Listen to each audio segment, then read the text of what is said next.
성경 말씀은 마태복음 5장 13절부터 16절까지입니다. 너희는 세상의 소금이니 소금이 만일 그 맛을 잃으면 무엇으로 짜게 하리요. 후에는 아무 쓸데없어 다만 밖에 버려져 사람에게 밟힐 뿐이니라. 너희는 세상의 빛이라. 산 위에 있는 동네가 숨겨지지 못할 것이요. 사람이 등불을 켜서 말 아래에 두지 아니하고 등경 위에 두나니 이러므로 집안 모든 사람에게 비치느니라. 이같이 너희 빛이 사람 앞에 비치게 하여 그들로 너희 착한 행실을 보고 하늘에 계신 너희 아버지께 영광을 돌리게 하라. 아멘. 우리는 이제 한 2주를 좀 지냈는데요. 지난주에는 박형용 목사님이 오셔서 좋은 설교 말씀을 해주셨고, 그 전에 이제 고별 목사님이 또 귀한 말씀을, 누가복음 18장의 말씀을 통해서 비유를 잘 말씀해 주셨습니다. 2주 동안 설교를 안 하니까 제가 마음이 좀 편한데, 20주년 행사하는데 막 왔다 갔다 하면서 하는 거 보니까 차라리 내가 설교를 하는 게 낫겠다. 그런 부담감도 있었어요. 그래서 이제 2주 지나니까 이제 설교를 하게 됐습니다. 우리는 계속 2주 전을 좀 회상하시고 기억하시고, 우리가 마태복음 5장서부터 7장까지 이 말씀, 산상수훈, 산상부훈의 말씀을 우리가 지금 보고 있어요. 근데 예수님은 왜 이렇게 길게 5장서부터 7장까지, 그러니까 예수님께서 하신 말씀의 말씀을 이렇게 가장 길게 소개한 것이 복음서에서 5장부터 7장까지가 가장 길다고 말씀드렸죠. 그런데 왜 예수님께서 이 말씀을 하셨을까? 무슨 이유로 이 말씀을 하셨을까? 그것을 알려면 예수님께서 이 땅에 오신 목적을 알아야 됩니다. 예수님께서 이 땅에 오셨는데 목적 없이 오셨겠어요? 목적이 있어요. 목적. 무슨 목적일까요? 마태복음 자체, 그리고 성경 전체를 통해서도 말합니다마는 마태복음 4장 17절에 뭐라고 되어 있냐면요, 이렇게 되어 있습니다. 이때부터 예수께서 비로소 전파하여 이르시되 회개하라. 그 다음 뭐라고 되어 있죠? 천국이 가까웠느니라. 예수님께서 첫 일성이에요. 첫 설교의 주제가 뭐냐면 천국이 가까웠다. 그러니까 예수님 이 땅에 오신 목적이 뭐라고요? 천국을 세우려고 오셨어요. 천국, 하늘나라. 하늘나라를 이 땅에 건설하시기 오셨어요. 얼마나 대조적입니까? 우리는 이 땅에 살아요. 이 땅 속에서 땅을 딛고 살아요. 땅의 한계를 벗어날 수가 없어요. 예수께서는 이 땅에 오셨는데 무엇을 소개하러 오셨어요? 하늘의 나라를. 특별히 마태복음은 하나님 나라라는 말보다 하늘나라라는 말을 47번 썼어요. 하늘나라를. 우리 이 땅에 사는 삶이 너무 고통스럽고 절망스럽고 탄식의 소리가 끊이질 않는데, 여기저기서 끊이질 않는데, 우리가 보기에는 저 사람은 아무 문제가 없어 보이는 것 같은 사람이라도 그 사람 안에 삶의 내막에 들어가 보면 정말 뻐꾹 세우는 사연이 가슴 절절히 흐르고 해결되지 않는 그 갈등의 모습들이 각 가정들마다 다 있어요. 그것은 우리가 다 이 땅의 한계 속에서 살고 있기 때문에 그렇습니다. 예수께서는 이 땅에 오셔서 하늘의 나라를, 그 하늘의 나라를 우리에게 세우시기 오셨어요. 그런데 여러분, 나라라는 말은 뭡니까? 하늘나라를 딱 세우면 그 다음에 무엇이 형성돼야 되겠어요? 나라가 있으면, 대한민국이라고 하는 나라가 있으면 대한민국만 이렇게 영토만 있으면 되겠습니까? 뭐가 있어야 돼요? 백성이 있어야 돼요. 백성이. 그래서요, 예수님께서 4장 17절 이하에 보면 천국이 가까웠느니라 이렇게 얘기하고 난 다음에 어떻게 했어요? 천국 백성을 불렀어요. 어떻게 불러요? 제자들을. 4장 18절에 보면 갈릴리 해변에 다니시다가 두 형제 곧 베드로라는 시몬과 그의 형제 안드레가 바다에 금을 던지는 것을 보시니 그들은 어부라. 예수님은 그 하늘나라, 어마어마한 하나님 나라를 소개하는데, 하늘나라를 세우려고 왔는데 백성을 불렀는데, 어떤 백성? 갈릴리에서 어부로 살고 있는 필부 아주 평범하고, 그저 그 당시 때 그냥 일반적으로 그냥 사람들의 시야에 들어오지 않는 그 갈릴리 어부를 불러서 하늘나라의 백성을 삼으셨어요. 하늘나라를 소개하러 왔는데 하늘나라가 백성이 있어야 돼요. 그래서 제자들을 불렀습니다. 그리고 난 다음에 4장 23절부터 보면은 무슨 얘기가 나오냐면 예수께서 온 갈릴리에 두루 다니사 그들의 회당에서 가르치시며 천국 복음, 거기 천국이 나오죠. 천국과 복음을 같이 써서 얘기해요. 천국 복음을 전파하시며 백성 중에 모든 병과 모든 약한 것을 고치시니 24절 그의 소문이 온 수리아에 퍼진지라 사람들이 모든 앓는 자 곧 그 병에 걸려서 고통당하는 자 귀신 들린 자 간질하는 자 중풍병자를 데려오니 그들을 고치시더라. 이 천국을 이 땅에 소개하러 오셨는데 하늘나라를 소개했는데 백성이 나라가 형성되려면 백성이 있어야 돼요. 백성을 불렀어요. 그런데 이 나라는 무슨 나라지? 이 나라의 특징이 뭐지?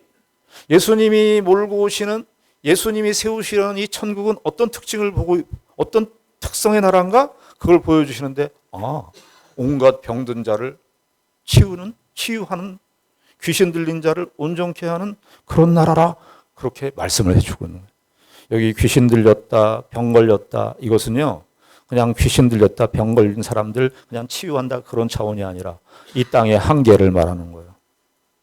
여러분 우리가 이 땅에 살면서 죽음이라고 하는 것을 실제적으로 죽는 그 죽음만 있는 게 아니라 우린 이 땅에 태어나면서부터 죽음의 징조를 안고 태어납니다. 우린 다 노화를 겪게 돼 있죠. 우리 어르신들 계시지만 병이 한 가지라도 없는 분 안 계신 것 같더라고요. 그건 뭐예요? 죽음의 징후를 우리가 안고 사는 거예요. 그런데 하늘나라는 어떤 나라냐? 예수께서 오시는 그 하늘나라는 바로 이 근본적인 병들고 귀신 들고 이것이 다 인간의 타락한 죄로 말미암아 우리에게 드러난 사망의 영역인데 이 나라는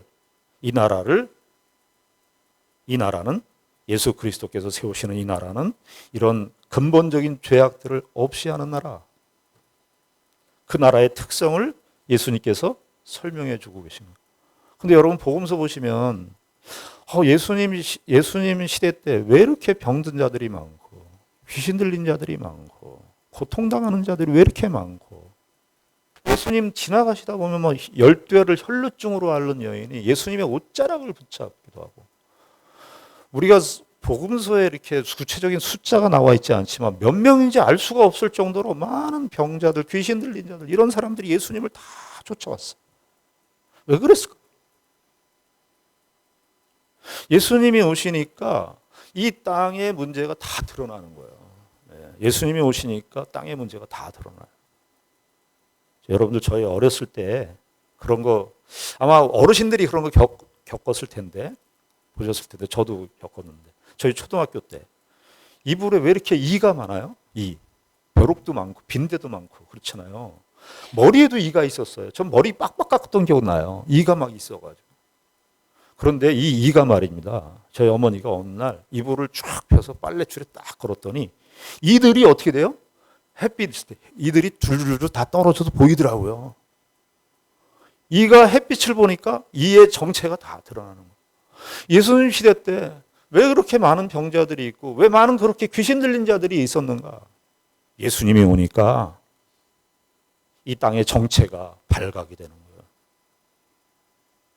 우리 개인으로도 마찬가지입니다. 예수님이 오시니까 어떻게 돼요?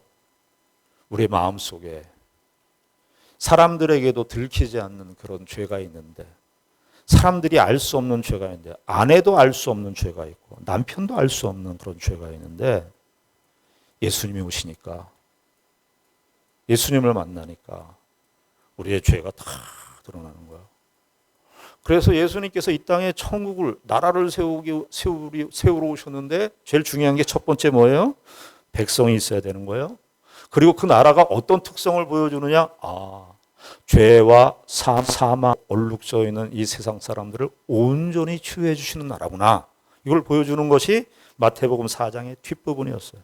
자, 그 다음에 예수님께서 천국을 세우러 오셨는데 그 다음에 중요한 게 무엇이겠어요? 여러분 나라를 세우면 무엇이 필요합니까? 헌법이 필요하죠.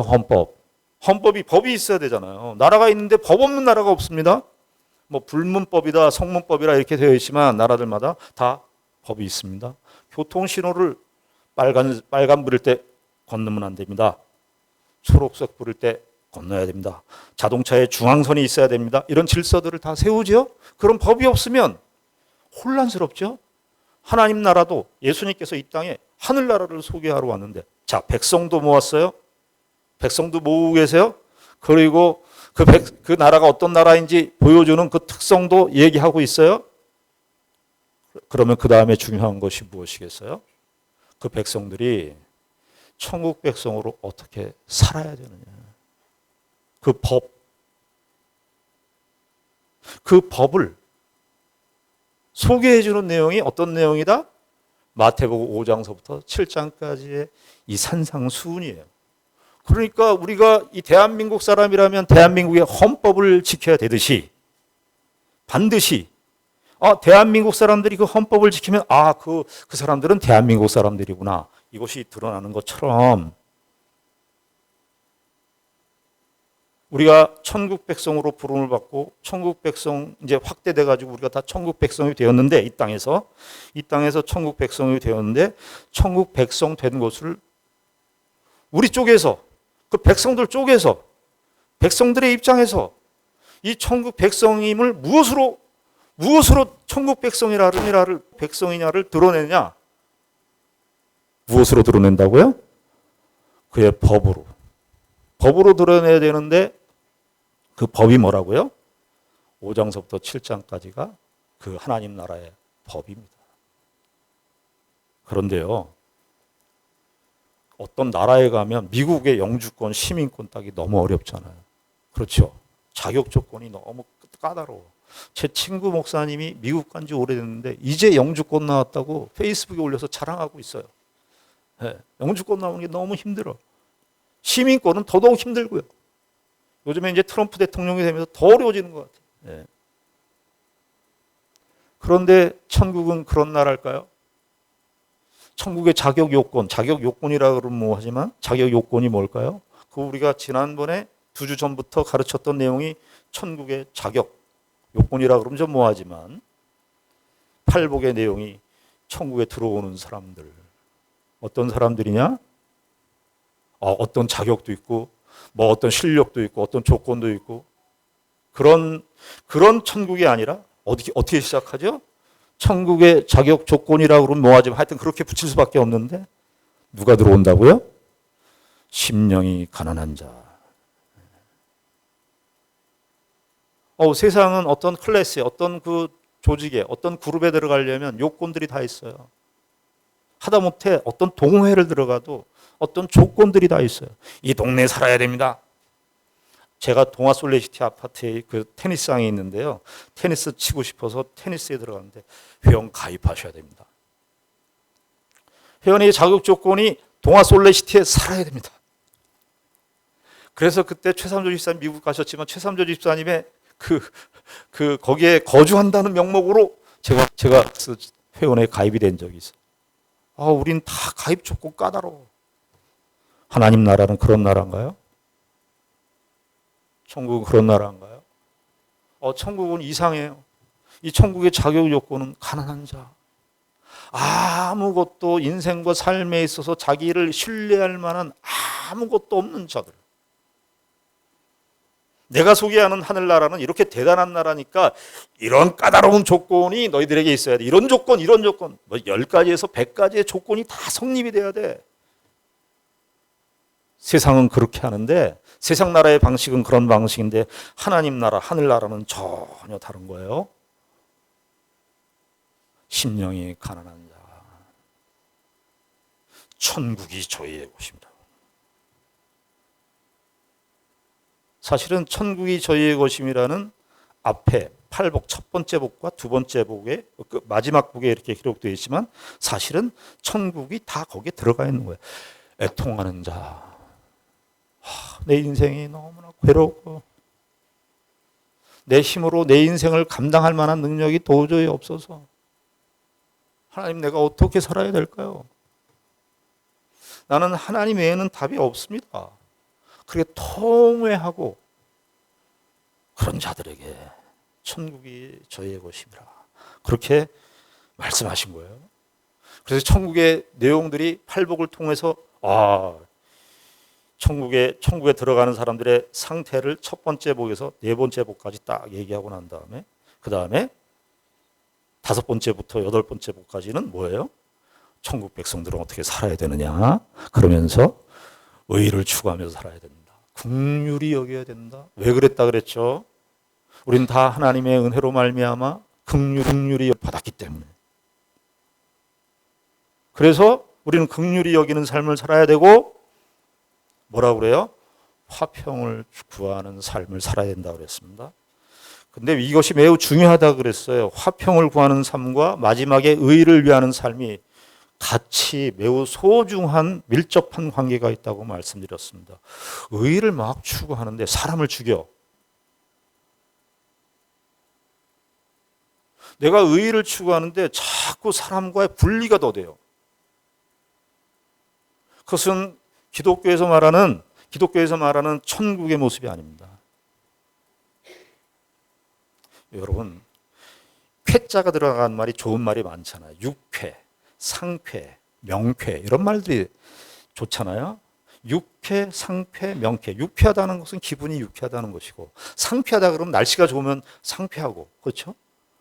명쾌하다는 것은 뭐 어떤 책이나 이런 것들을 볼 때 무슨 설교나 어떤 내용을 들을 때 명쾌하다 이렇게 할 수가 있죠. 근데요, 통쾌. 저는 통쾌라는 말은 별로 안 좋아해요. 통쾌라는 말은 어떨 때 써요? 상대방이 내가 저 사람에 대해서 감정이 안 좋아. 근데 그 사람이 어려운 일을 당했어. 내가 저 사람하고 싸우고 갈등 관계에 있는데 저 사람이 어려운 일을 당했어. 그럼 사람들이 어떻게 한다 그래요? 기뻐요. 막. 통쾌하다고. 그리스도인들은요, 통쾌하는 거 안 좋아해요. 통쾌하다는 것은 내가 어떤 사람에 대해서 복수의 감정이 있었을 때 생기는 감정이에요. 샤덴프로이데라는 게 있어요. 샤덴프로이데. 이거 독일 말인데요. 그게 뭐냐면 샤덴프로이데라고 하는 말이 뭐냐면 고난과 프로이드의 기쁨인데요. 상의 고난을 보면서 기뻐하는 거예요. 그런데 그 사람이 나하고 사이가 안 좋아. 사이가 안 좋은데 잘못됐어. 길 가다 넘어졌든지 큰 불행을 당했어. 막 기뻐. 그리스도인들의 그 쾌, 신자들의 쾌에서 삭제해야 될 것이 뭐냐면 통쾌입니다. 저는 뭐 정치 여러분들이 더 잘 아시겠지만 저는 정치 정당들이 무슨 국회의원 선거하거나 대통령 선거하고 나서 막 환호를 지르고 그러는 게 전 이상해요. 왜냐하면은 같은 국민들인데 막 통쾌하다고 그러고. 그리스도인들의 화평과 의를 추구하는 삶은 그런 삶이 아니에요. 우리 일본하고 축구하게 되면 막 일본 이기면 막 5대0, 6대0으로 이기면 통쾌하다고 그래요. 정말 좋은 걸까요, 이게? 예수를 믿는 신자들은 우리의 기쁨에 우리가 기쁘고 즐거워하고 또 힘들어하고 하는 그 지점이 예수를 안 믿는 이 세상 사람과 다른 거예요.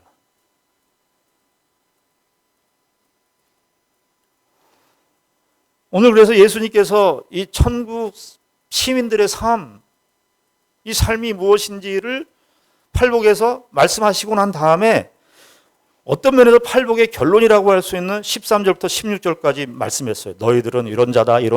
너희들은 천국이 너희의 것인데, 그러면서 또 우리에게 새로운 시각을 하나 던져줍니다. 너무나 잘 아는 말씀이죠. 13절에 보면 너희는 세상에 뭐라고 그래요? 소금이니. 14절엔 어떻게 되어 있어요? 너희는 세상의 빛이라. 이런 말 아닙니다. 세상의 소금이 되어라. 너희는 세상의 빛이 되어라. 그런 것이 아닙니다. 빛이고 소금이래요. 우리가. 빛된 삶을 살아라. 그 정도가 아니고 너희는 소금이다. 너희는 빛이다. 이 얘기는 무슨 얘기겠어요?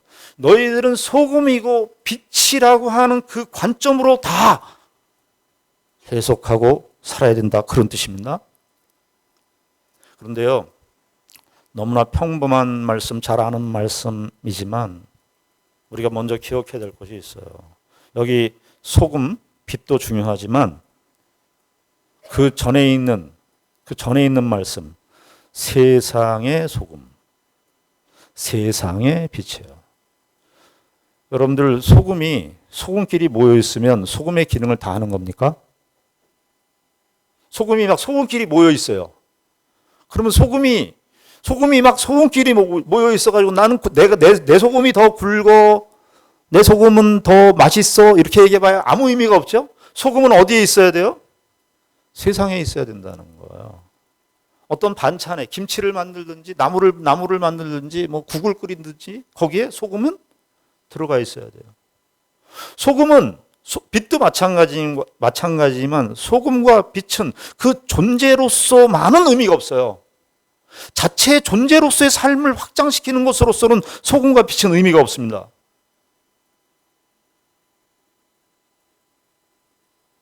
소금은 반드시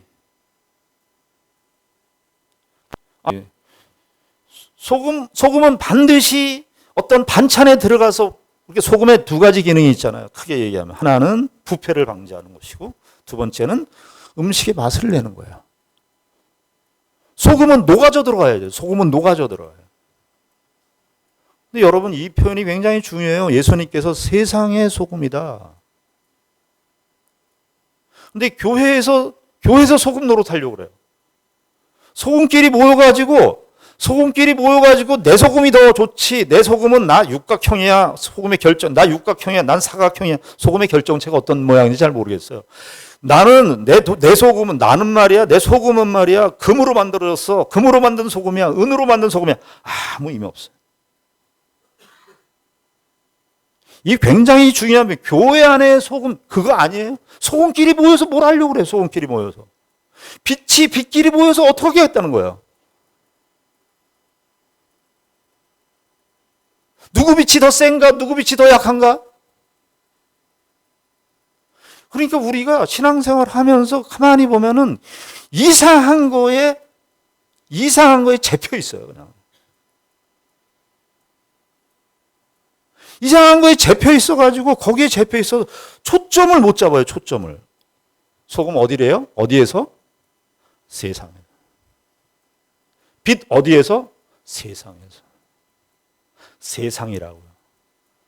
우리 장로교회 창시자로 알려진 존 칼빈 선생님께서는 이게 좀 상징적인 의미예요. 주일날 예배가 끝나면 예배 교회당 문을 닫으라고 그랬어요. 왜 그렇죠? 가서 살으라고. 가서 사시라고. 가서 세상에서 소금 노릇하라고요.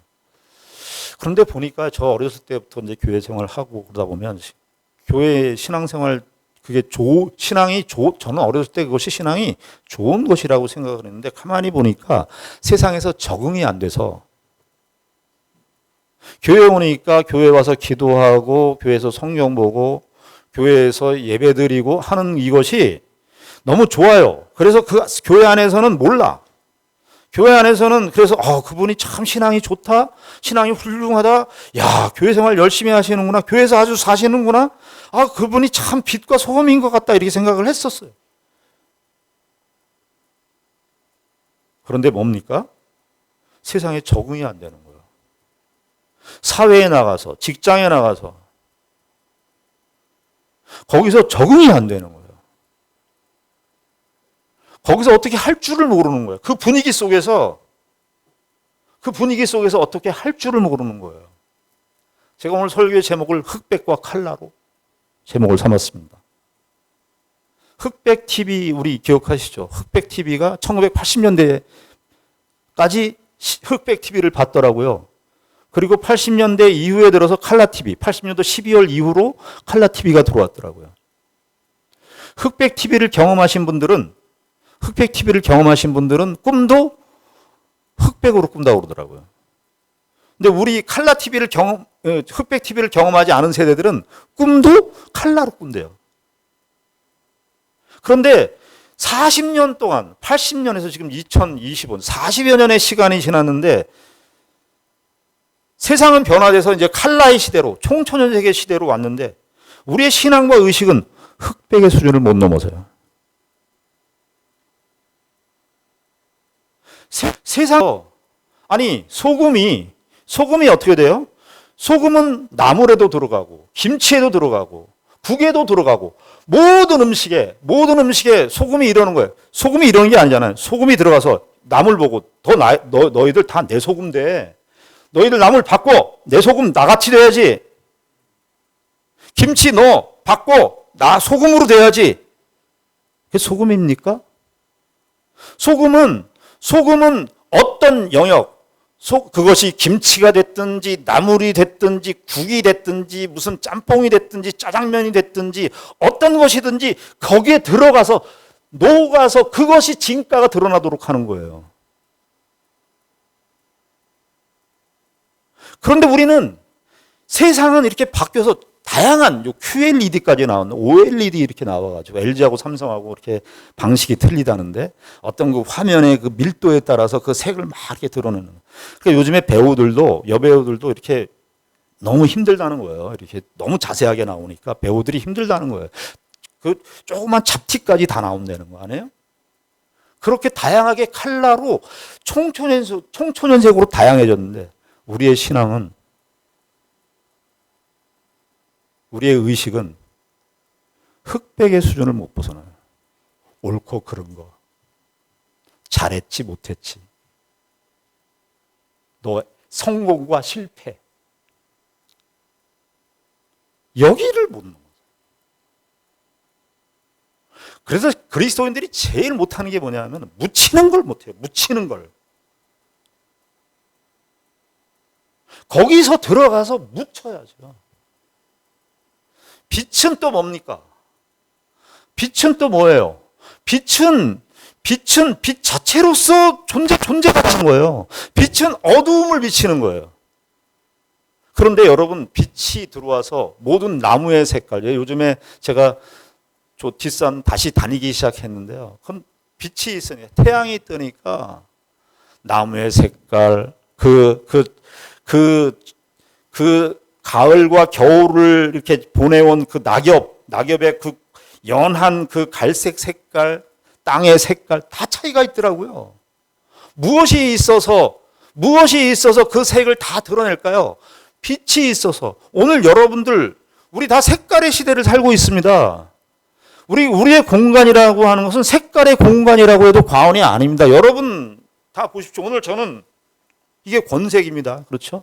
권색도요, 화대권이 있고 불호권이 있다는 거 아십니까? 제가 좀 전문가죠. 옛날에 저희 집이 원단 가게를 해서 권색을 많이 다뤘어요. 불호권이 있고 화대권이 있어요. 화대권은 밝은 권색이고요. 불호권은 진한 권색입니다. 여러분, 우리 다 옷 지금 다 어떻게 입고 오셨죠? 다양한 색깔을 입고 오셨어요. 그런데 이상하게 신앙의 영역에 들어오면 왜 다 흑백하자고 그래요. 흑과 백을 하자고 그러냐고요.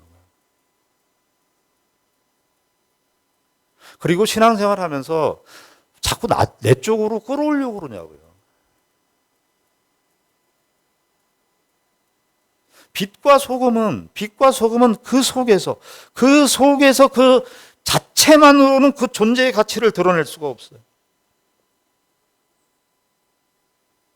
빛이 비춤으로써 그 사물의 정체성이 그대로 드러나도록, 나무면 나무로서의 모습, 잎이면 잎으로서의 모습, 땅이면 땅으로서의 그 모습, 온 우주 삼라만상이 빛이 있음으로써 그 색깔을 드러내는 그런 모습으로 존재하는 거예요. 그런데 우리는 다 가서 뭐 했냐면 다 소금을 만들려고 그래요. 여러분, 소금만 많이 들어가면 어떻게 됩니까? 짭니다. 세상의 소금이고 세상의 빛이에요. 여러분, 우리가 신앙생활 하면서 갈등관계, 인간관계 속에서도 우리가 흑백의 수준을 못 벗어나는 것 같아요. 이런 거 흑백이에요. 저 사람하고 나하고 관계가 안 좋아. 힘들죠. 어떤 말이라든지 어떤 관점의 차이라든지 해석의 차이라든지 이런 게 있어서 갈등이 생겼어요. 그러면 더 이상 저 사람하고는 나는 거리를 둬야지. 이건 뭐예요? 흑백이에요. 그런데 그거 있어요. 그거 있어요. 그러나 내가 그 사람과 함께 커피를 마시고 같이 공간을 같이 나누고 함께 하고 그러면 뭐가 돼요?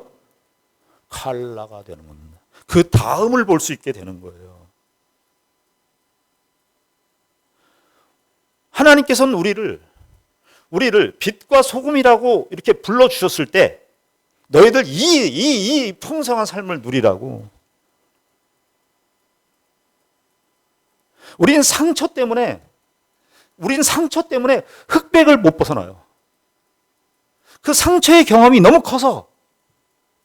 여러분, 정말 제가 죄송한데 상처 날 수 있어요. 그런데 상처를 키우는 건 누군 줄 아십니까?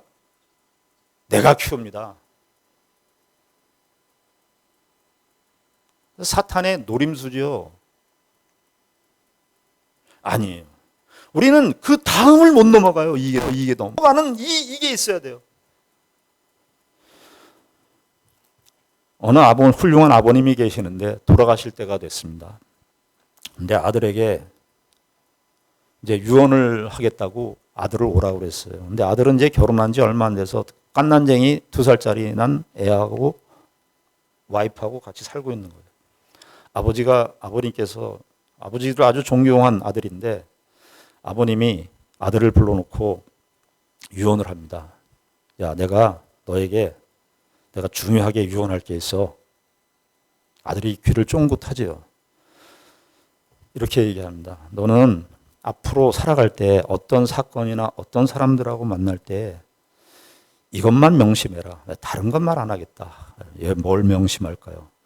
너 어떤 사건이나 어떤 사람들하고의 관계를 할 때 첫 번째 떠오르는 말, 두 번째 떠오르는 말은 절대 하지 마라.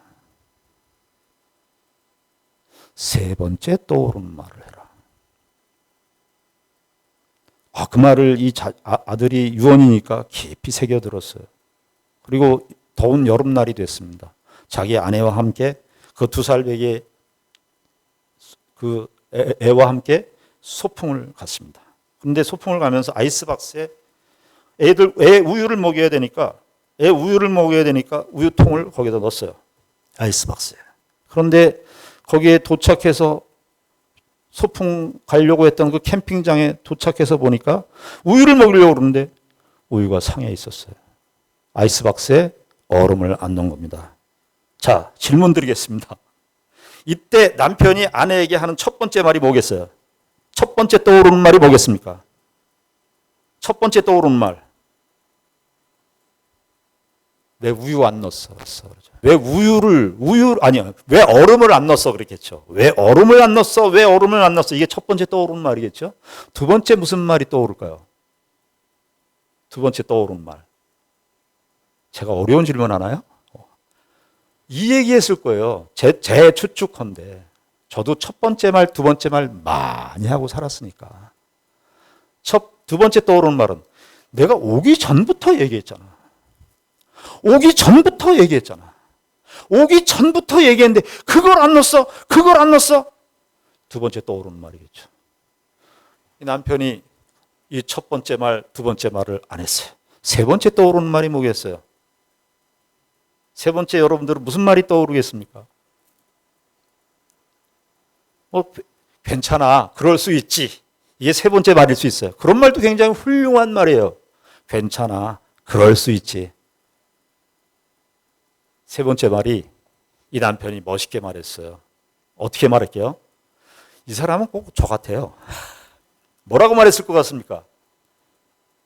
아이스박스가 고장났네벼. 아이스박스가 고장났네벼. 우리 저도 그렇고 여러분들도 그렇고 살아오시면서 첫 번째 떠오르는 말, 두 번째 떠오르는 말 많이 하고 살았어요. 우리 여기를 지나가자고요. 첫 번째 하는 말, 첫 번째 떠오르는 말, 두 번째 떠오르는 말 하는 것은 흑백이에요. 아이스박스가 고장났어. 총천연색으로 가는 거예요. 말 하나를 얘기하려고 그러는 게 아닙니다. 우리의 삶이 신자로 부르는 삶이, 신자로 부름받은 삶이 여기로의 초대입니다. 제가 이렇게 얘기하니까 그러면 흑백은 의미 없구나 이렇게 생각할 수 있는데요. 흑백이 갖는 의미가 있어요. 흑백 사진 여러분들 옛날 사진 중학교 고등학교 사진 보셨어요? 흑백 사진. 흑백 사진은 흑과 백이지만 단조롭지만 두 가지 색깔밖에 없지만 어떤 게 있어요? 울림이 있어요. 깊이가 있다고. 저와 여러분들이 신자들이 이렇게 빛과 소금으로 부름을 받았습니다. 저와 여러분들의 살아가는 그런 모든 나날들과 인생들 속에서 이것을 총천연색이고 칼라로스의 풍성함을 드러내시면서 어려운 얘기입니다만 그리스도 안에서 우리에게 베풀어 주신 그 복된 그 신분의 그 깊은 맛에서 나오는 신자로서의 그 깊은 은혜를, 그 인격의 고매함을 드러낼 수 있는 저와 여러분들의 삶이 되기를 주님의 이름으로 축원합니다. 기도하겠습니다. 하나님 아버지 은혜를 감사합니다. 우리는 이 땅에서 천국의 삶을 살아가는 사람들입니다. 천국의 삶을 살아가는 사람들은 반드시 이 세상의 소금으로, 세상의 빛으로 살아야 합니다. 아버지 하나님, 우리의 마음과 우리의 생각을 소금과 빛된 존재로서 거기에서부터 출발해서 우리의 생각을 넓혀가게 하시고 우리의 삶에 그리스도의 은혜와 사랑의 풍성함이 우리가 만나는 모든 사건과 사람들 속에서 풍성함으로 영광스러움으로 나타날 수 있도록 인도하여 주시옵소서. 예수님 이름으로 기도드리옵나이다. 아멘.